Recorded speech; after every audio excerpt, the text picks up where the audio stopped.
Hey guys, I am Aditya.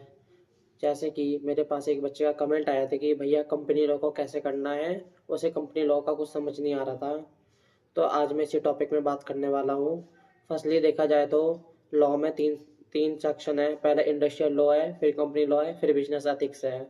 तो industrial law और business ethics बहुत इंपॉर्टेंट सब्जेक्ट है और इजी सब्जेक्ट है जो आप खुद से रीड करके समझ जाओगे। और इंडस्ट्रियल लॉ तो आप दर्शन धोखा सर की वीडियो देख लेना, वो बहुत अच्छे से समझाते हैं। उनके नोट्स भी बहुत इजीली बने हुए हैं, तो उससे समझ आ जाएगा। मैंने भी उनसे ही पढ़ा था।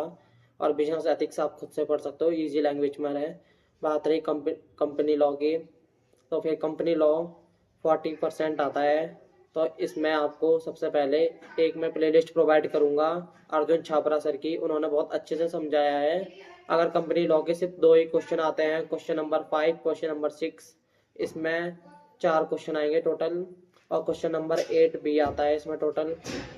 तो क्वेश्चन नंबर 5 और 6, क्वेश्चन नंबर 6 आप ऑप्शन में भी छोड़ सकते हो अगर आपने नहीं पढ़ा है। अगर आपको अटेम्प्ट करना है तो सबसे ज़्यादा क्वेश्चन डायरेक्टर से आता है, फिर ऑडिटर से आता है। तो फर्स्टली आपको डायरेक्टर पे फोकस करना है, फिर ऑडिटर पे फोकस करना है, फिर उसके बाद बाकी कंपनी लॉ को फोकस करना है। अर्जुन छाबरा सर है, उन्होंने अच्छे से समझाया है। डायरेक्टर को अलग से समझाया है, ऑडिटर को अलग से समझाया है, और बाकी बचा हुआ कंपनी लॉ का पार्ट अलग से समझाया है। और अलग से एक पीडीएफ भी प्रोवाइड किया है, वो भी प्रोवाइड करा दूंगा। मेरे डिस्क्रिप्शन में लिंक मिल जाएगा सारे चीज़ का। तो कंपनी लॉ को सबसे पहले तो इंडस्ट्रियल लॉ को पढ़ना, फिर बिजनेस एथिक्स को पढ़ना, फिर कंपनी लॉ को पढ़ना, फिर एमसीक्यू करना। एमसीक्यू भी बताए अर्जुन छाबरा सर ने, एमसीक्यू पर फुल फोकस करना। 15 एमसीक्यू आएंगे 30 मार्क्स के, तो बहुत ज़्यादा इंपॉर्टेंट है वो। और अर्जुन छाबरा सर ने अच्छे से पढ़ाए हैं, एक बार उनकी प्लेलिस्ट देख लेना एमसीक्यू की। उसके बाद मैं आपको एक वेबसाइट प्रोवाइड करूंगा, उस वेबसाइट में जाके आपको सिर्फ टिक करना है।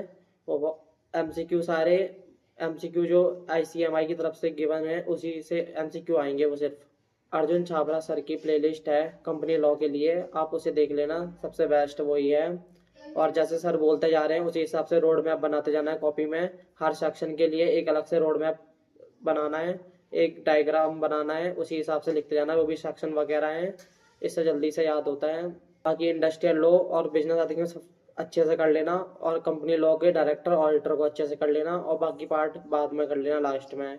अर्जुन छाबरा सर की प्रोवाइड कर दूंगा, बाकी कोई प्रॉब्लम नहीं है। और बिजनेस एथिक्स को अच्छे से कर लेना, बिल्कुल कुछ भी क्वेश्चन आ सकते हैं, ये मत सोचना कि ये नहीं आएगा वो नहीं आएगा, क्योंकि बहुत छोटा पार्ट है, उसे आप मॉड्यूल से भी कर सकते हो।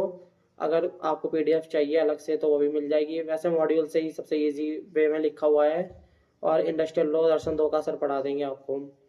और कंपनी लॉ वो तो अर्जुन छाबरा सर की प्लेलिस्ट प्रोवाइड कर दूंगा। अर्जुन छाबरा सर की प्लेलिस्ट में कंपनी लॉ भी है, इंडस्ट्रियल लॉ भी है, एमसीक्यू भी है और बिजनेस एथिक्स भी है। बट आप उसमें से कंपनी लॉ देखना और एमसीक्यू सीरीज देखना। बाकी इंडस्ट्रियल लॉ दर्शन दो का सर के देखना। और इंडियन कॉन्ट्रैक्ट एक्ट और सेल्स ऑफ गुड्स एक्ट आपने फाउंडेशन में पढ़ा हुआ है, उसे दोबारा रिवीजन कर लेना, उसी से आएगा और कुछ एक्स्ट्रा नहीं आएगा। 2 क्वेश्चन आते हैं इंडियन कॉन्ट्रैक्ट एक्ट से।